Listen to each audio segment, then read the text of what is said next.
Hello, my name is Rosa Cendros and I am a limited duty professor in the teacher education program at Western. The course that I teach is called a Pedagogy of Multiliteracies, and it is a blended course where teacher candidates in their second year learn all about how to enhance differentiation, mobilize knowledge inside and outside the classroom, and encourage innovation, intellectual curiosity, and creativity. So you can imagine this goal being so broad and complex that it requires an equally complex assessment.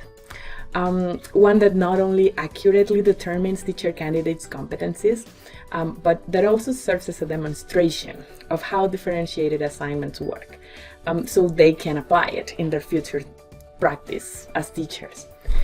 So the main component of evaluation in this course, and the topic of this video, is an assignment that takes the form of a project, which is highly differentiated because it allows teacher candidates to choose from 3 options, and it's also scaffolded. So teacher candidates build a first part or proposal, which receives feedback from me and 3 peers, and then they proceed to their final submission. So first, let's take a closer look at the 3 options for assignments. The first option involves redesigning a lesson plan, applying all the important elements of a pedagogy of multiliteracies.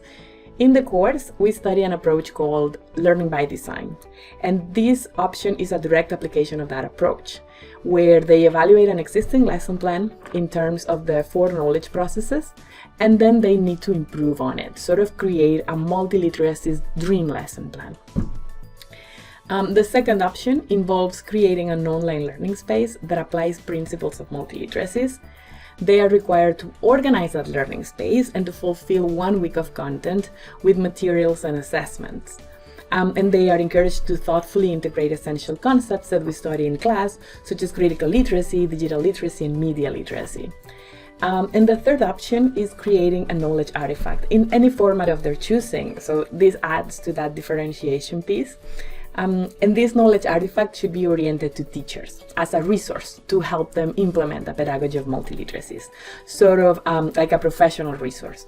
For example, it can be a video explaining how to embed media literacy in science lessons, or a website compiling examples of multimodal activities for grade 8 math. So it can be things as specific as that. My favorite so far has been a multimodal assessment toolkit that contains criteria, instructions for students, and rubrics for different kinds of multimodal assessments. It was highly valued by other teacher candidates as a useful resource.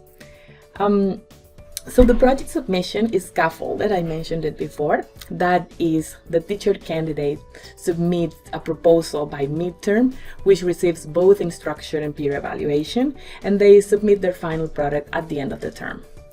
So at the proposal stage, I use a checklist to make sure that candidates have included all the relevant elements and information for me to know what they plan to develop, and I just provide feedback on those things.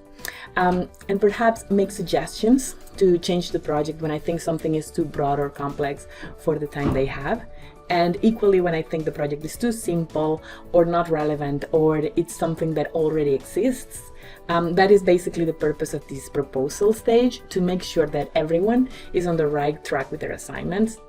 And for the peer evaluation that happens at this stage, we use a single point rubric, where each proposal gets revised by 3 peers in terms of relevance, design, and reflectiveness of multiliteracies. I also ask each reviewer to share 3 things they liked about the proposal, 2 ideas to improve it, and 1 question that they have about the proposal. This prompts teacher candidates to consider things that perhaps they didn't see or they didn't consider before. So at this point, I should say that the teacher education program at Western, for those of you who are not familiar, has moved to a pass or fail grading scheme. So this allowed us to get rid of points and made our assessments and feedback much more open and flexible.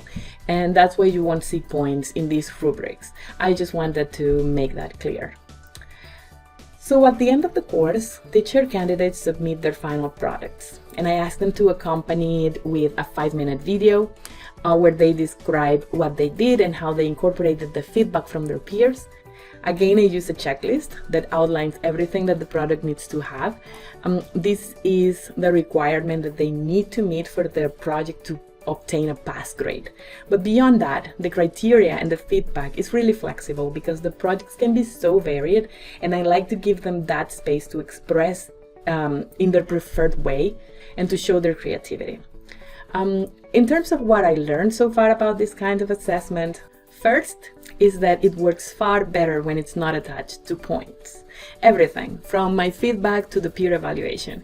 My last iteration of the course has been the only one without points, but before that, teacher candidates were more jealous around the structure of the evaluation and the comments from their peers. When we got rid of points, I had none of that, and they started to see feedback as an actual opportunity to improve, rather than someone just picking on their work to take points away.